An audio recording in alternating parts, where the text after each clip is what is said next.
What's up, Buzz Squad? It's your boy Bryce, back at it again with Maximumer Dragons? Maximumist? The Maximilian Dragons? Anyway, they're as max as they can be now. I never thought I'd see the day they would get support. But they did. But unfortunately, the game died. But off the irony side, I figured it would be nice to revisit this and kind of go over what the final draft of Max Dragons should look like. So we're going to start ourselves off with 3 Renewal Supremacy Zerberos. Well, 4 Primitive Power, and of course 4 of the OG Dominilord.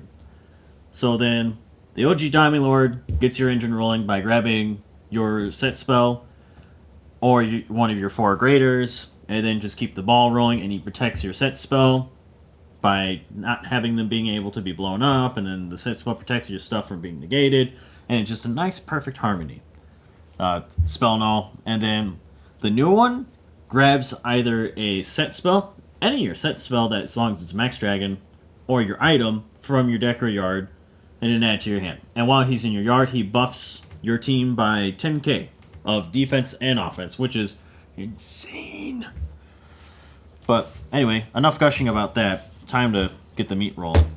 So then, of course, we have 2 Aogs, 2 Zeeds, and then 1 of each of Almighty and Emplord Zerberos Lost. It's nothing really special here, just tutors your other pieces that you need, and then, of course, your 2 end games. Do you need Big Timmy, or do you need a Boardwike and Big Timmy? Either way, the game usually ends when one of those 2 happen to show up. And then, of course, we only got the 1 Black Crown. But after the new stuff came out, you didn't need to run 2 anymore, because now you have a way to find it. 4 of them, in fact. And then, on top of that, every time a Max Dragon enters your field, you gain a life, and draw a card, which is pretty good. You know, once every turn over the course of the 3 turns that are available, drawing a card is nice. So, of course, we got the 4 Lord of the Skies, and then the 1 Champion's Intimidation. This one fetches your Zerberos or your Overcrest, and then Champion's Intimidation is the new addition to the deck.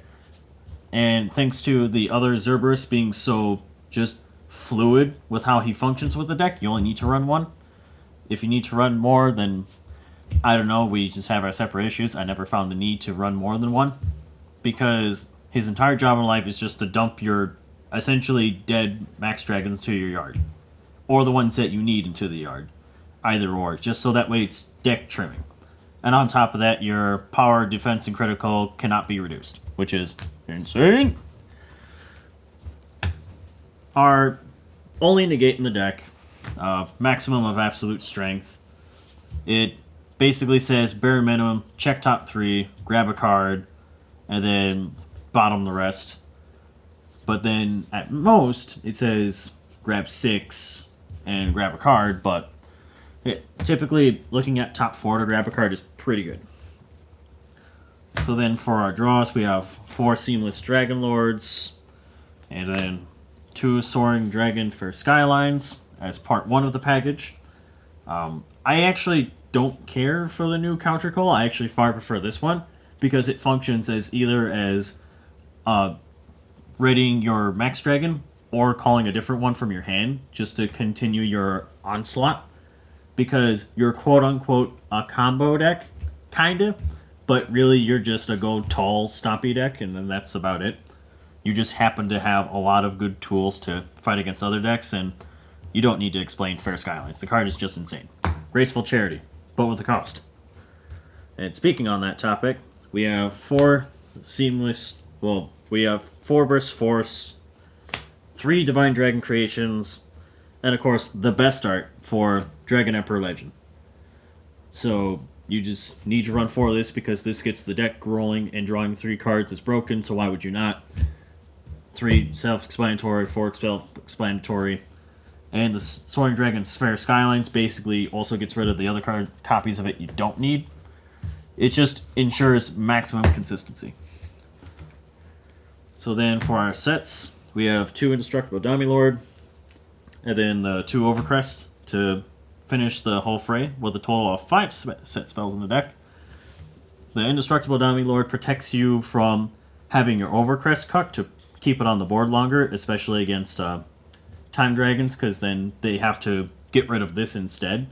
And on top of that, it keeps those Shadow Divers from hitting you in the face, so they have to attack your Zerberos, and their turn is essentially over because they will never get over it.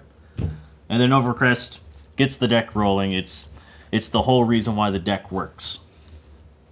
And then on to the defense.